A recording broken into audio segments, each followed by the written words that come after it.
pada pelajar, kebanyakan penyebab sakit kepala itu adalah kekurangan oksigen itu. Kekurangan Mereka oksigen. memeras otaknya itu. Itu penyebabnya bagaimana? Kok bisa kekurangan oksigen itu bagaimana itu dokter? Itu pengurangan oksigen, mungkin ada itu penyumbatan di kuduknya, di tengkuknya, aliran darah ke kepala, ada penyumbatan. Jadi seharusnya dia memerlukan oksigen yang banyak untuk berfikir di otak, tetapi supply ke kepala itu kurang.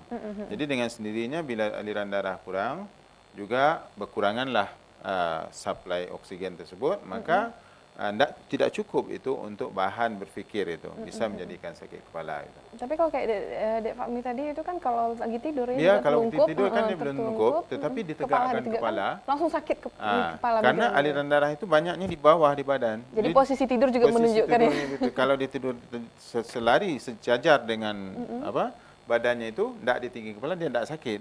Itu salah satu penyebab bahwa itu adalah gejala-gejala yang disebabkan oleh kekurangan oksigen. Jadi agak mendaki dia ke atas. Gitu. Jadi bagi Dek Fahmi tadi mungkin bisa dirubah cara tidurnya, posisi Ya, tidurnya bisa. mungkin ya dokter ya. Dan mungkin bagi pelajar juga nanti di homeopati bisa datang juga ya dokter ya, banyak Ya, juga bisa. untuk kecerdasan mungkin Bahkan ya, ada dokter yang ya. disebabkan juga oleh sinusitis mungkin Sinusitis juga ada. juga mungkin Sinusitis bisa juga. Saya ada dulu waktu di acara ini, saya bilang ada satu Ibu Ika dari Surabaya itu, dia migrain disebabkan ada sinusitis yang parah.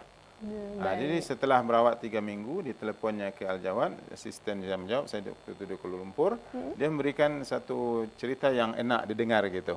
Jadi mereka mencari kesembuhan. Rupanya orang yang sakit yang tidak sembuh-sembuh ini banyak sih sekali di mana-mana. Mereka akhirnya mencari kesembuhan dalam internet gitu.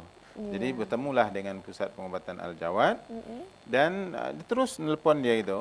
Rupa masalahnya sinusitis yang sudah berlalutan lebih 10 tahun. Sudah kemana-mana juga berobat dan bahkan sampai ke spesialis yang terakhir itu disuggestkan untuk dioperasi gitu. Mungkin sampai udah ketakutan untuk makan obat sendiri mungkin ya dokter ya. Jadi dia tidak mau akhirnya kawannya dokter juga menyarankan itu untuk berobat dengan alternatif. Akhirnya dia ketemu dengan Al-Jawad, dia teleponnya saya. Akhirnya saya konsultasi dalam telepon, kemudian kita poskan obat. Selang 3 minggu itu saya itu sudah di Kuala Lumpur, dia nelpon, diangkat oleh asisten saya. Dia bilangnya begini, Bu, mau nanya Bu, katanya. Itu obat homeopati itu ada unsur-unsur magisnya enggak, katanya. Jadi asisten saya pun terkejut, kenapa Bu, katanya. Ya, karena perubahannya itu saya rasakan terlalu cepat, katanya. Karena 10 tahun lebih saya berobat kemana-mana ke spesialis. Tidak ada kerasa kesembuhan, kurang tidak ada kerasa kurang, dia kata. itu. Jadi dikatakan bahwa homeopati tidak ada magisnya gitu, tetapi yang ada adalah logiknya. Logisnya. Benar.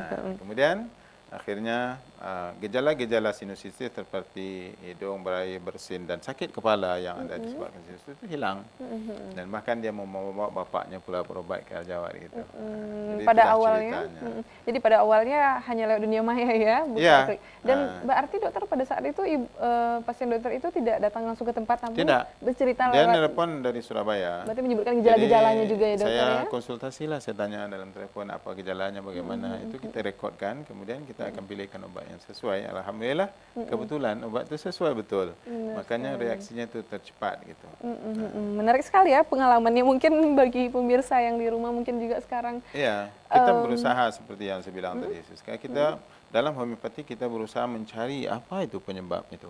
Dan kemudian kita akan berusaha untuk membetulkan penyebabnya. Jadi kalau migrain disebabkan oleh salah cerna, harus salah cernanya kita rawat dulu. Jadi kalau migrain juga disebabkan oleh susah tidur, harus kita rawat dulu tidurnya. Akar permasalahannya dulu ya dokter ya. Kalau disebabkan stres, selain daripada obat untuk tidur, untuk migrain juga kita harus berikan obat untuk stres. Baik, ada penelpon kita terima dulu. Halo, selamat siang. Halo, Assalamualaikum. Waalaikumsalam warahmatullahi wabarakatuh. Dengan Bapak siapa di mana? Makmun, ini di Jalan Paus. Baik, Pak Mun, silakan keluhannya. Iya, saya mau tanya, kalau bangun tidur, Iya Pak. itu kadang-kadang dok ini bagian belakang Belakang di saya, kepala Pak. kepala Pak, Ya, ya. kepala bagian belakang. Bagian belakang itu ini sekali berat gitu dok, Berat sekali. waktu bangun tidur. Bangun tidur dok. Kalau ya. Bapak sudah agak lama bangun gitu, jalan-jalan, Ya kadang-kadang masih serasa pusing gitu dok. Bapak ada darah karena tensi tinggi nggak Pak? Kadang-kadang suka Kadang-kadang. ada, ya. Oke, lain-lain keluhan Pak? Cuman itu aja dok.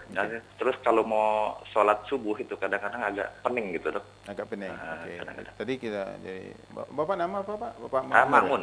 Pak Makmun ya. Iya. Jadi gejala sakit kepala yang dialami oleh Pak Makmun ini ialah sakitnya itu di bagian belakang kepala Pada saat bangun dan berlakunya ketika bangun tidur. bangun tidur. Iya. Bangun tidur.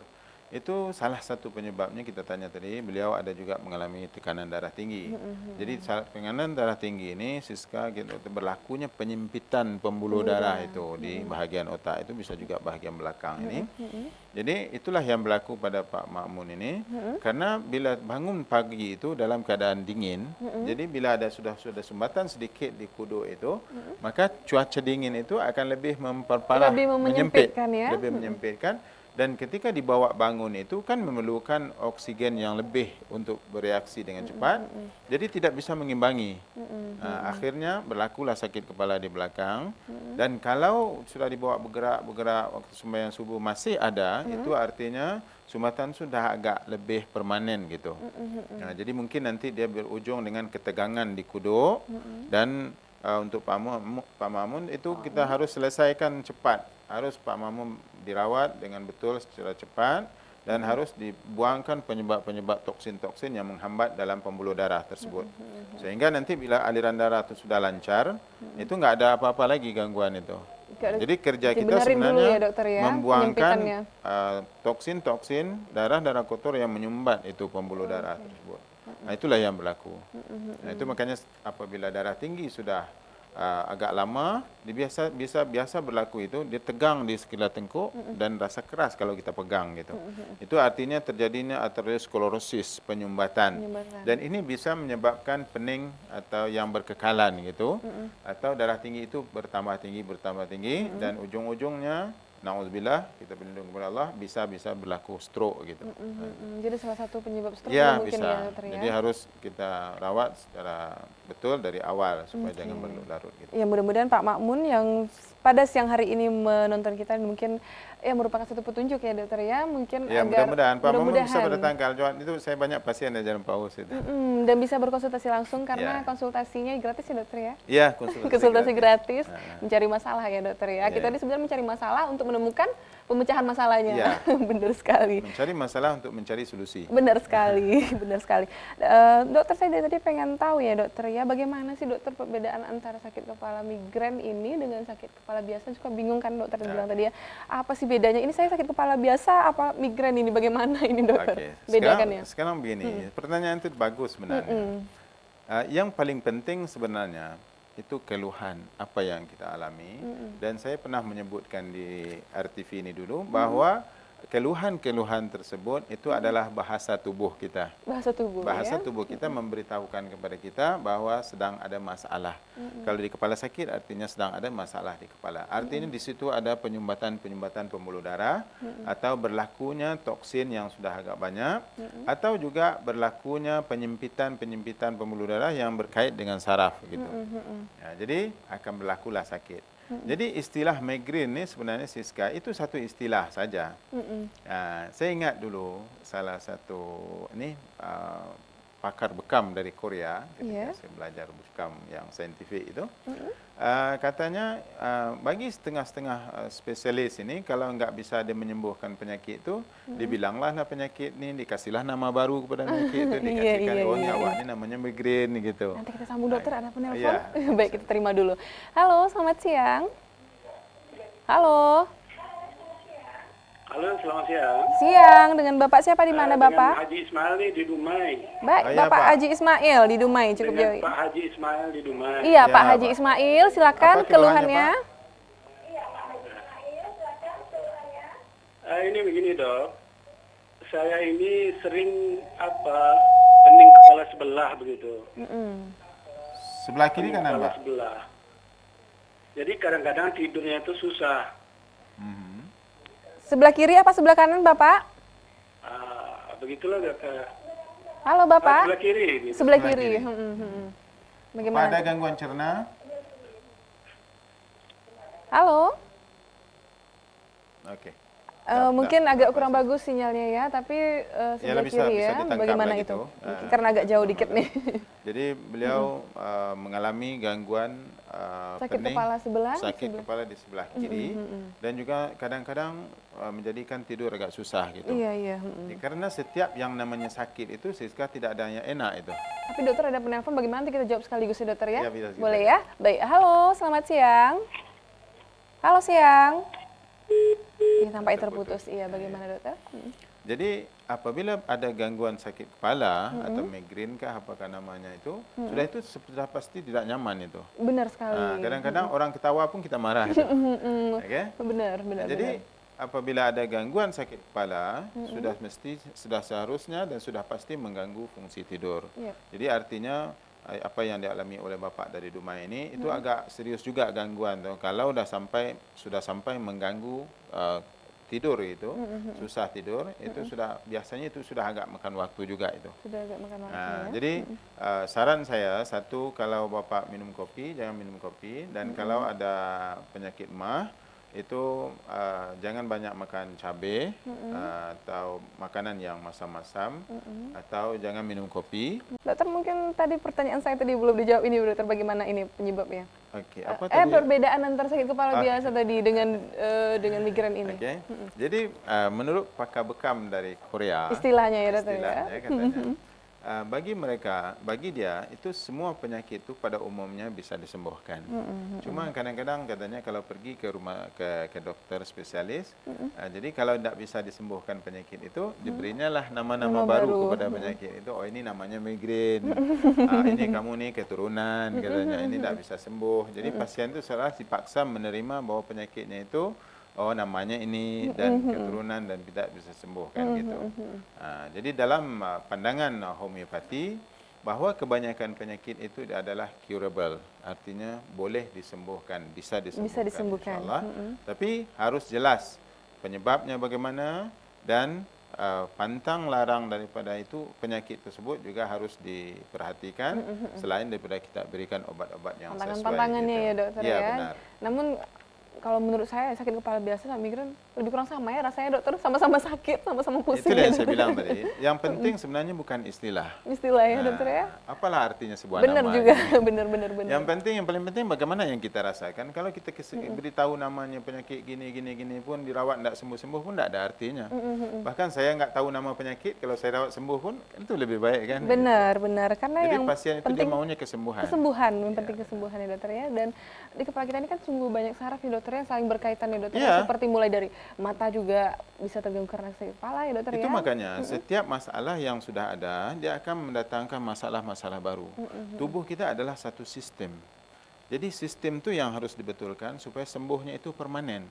Jadi tidak bisa kita sembuhkan bahagian-bahagian tertentu karena bahagian-bahagian tertentu dalam tubuh kita itu tidak terpisah. Contoh Siska sakit sebelah kiri, saya kasih obat untuk sakit kepala sebelah kiri saja. Tidak. Itu makanya kalau disebabkan salah cerna itu atau susah tidur, harus kita rawat keseluruhannya, baru mendatangkan hasil yang maksimal gitu. Jadi sistem itu yang harus kita betulkan. Jadi kita jangan hanya bagi-bagikan pasien itu kepada ini sakit migrainnya dirawat dulu, sakit kencing manis dirawat dulu. Tidak, sistem dia saling berkait itu antara satu penyakit, apalagi yang namanya penyakit-penyakit kronis itu dia tidak berdiri sendiri.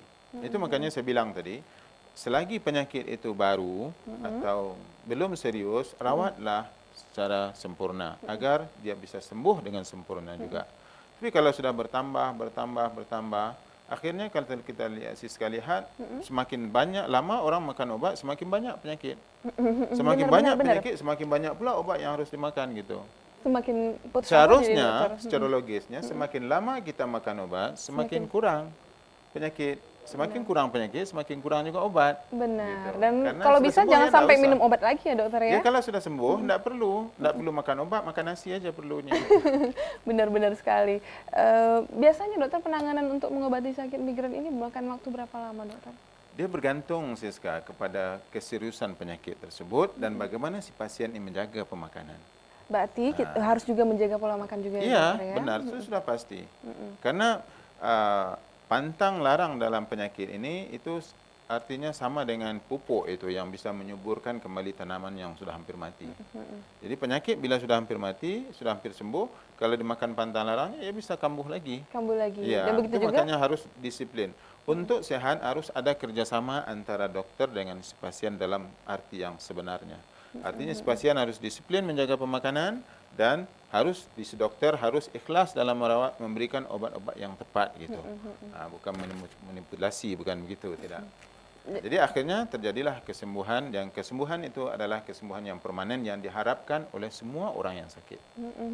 jangan nanti udah merasa sehat ya dokter ya, habis itu makan pantangan lagi sakit kepala lagi, bagaimana? Iya, Harus bisa. diobatin bisa lagi jadi dokter begitu. ya, berarti Tidak, kalau sudah sembuh sepenuhnya tidak perlu pantang. nggak, oh kalau begitu sudah ya sembuh dokter ya, sepenuhnya nggak perlu pantang. Jadi Karena kalau dia sudah sudah sembuh sembuh, tidak sistem perlu itu sudah betul. tidak ada kemungkinan untuk kambuh lagi dokter? Ya, kalau kemungkinan Karena itu lihat. tidak makan pantangan lagi? Kalau penyakit kronis, bagaimanapun istilah kita, kalau sudah luka itu, sembuh dia, bagaimanapun parutnya ada itu, orang Malaysia kita bilang. Bekasnya parutnya, paling bekasnya tidak ya ada, dokter paling ya? tidak ada. Artinya harus dikontrol juga gitu. Tetap harus Jadi dikontrol. minta-minta sembuh bukan semua, jangan dikodok semua itu yang sudah dipantau. Terlalu maruk ya dokter ya, tetap Ya. juga harus menjaga kesehatan ya dokter ya. Ya benar, Baik, karena kesehatan itu adalah yang paling penting dalam benar hidup. sekali. Tampaknya waktu kita sudah habis dokter, dan Jadi untuk saya terakhir ada kali beberapa mungkin dokter nasihat ada yang ingin kepada disampaikan. pasien. Silakan. Yang pertama, kita harus sadar sepenuhnya bahwa yang paling penting di dalam hidup ini, artinya harta yang paling berharga dalam hidup kita adalah kesehatan. Okay? Jadi harus kita jagalah kesehatan dengan sebaik-baiknya. Yang kedua, jangan putus asa dalam berobat, karena banyak siswa yang datang itu mereka tuh sudah putus asa. Sudah capek berobat capek kemana-mana ya, sudah dokter capek ya? saya pak, ini memang dikemukakannya sampai kadang sampai menangis mereka itu. Jadi saya bilang jangan putus asa. Kalau ada seorang dokter atau physician atau siapa-siapa yang merawat yang mengatakan penyakit itu tak bisa sembuh, itu artinya dengan cara pengobatan dia Benar dan sekali. dengan obat yang diberikannya. Jadi bapak, ibu harus cari cara lain gitu. Dan insya Allah homeopati datang memberikan solusi yang lebih luas. Harus optimis ya dokter. Yang harus optimis dalam hidup insya Allah.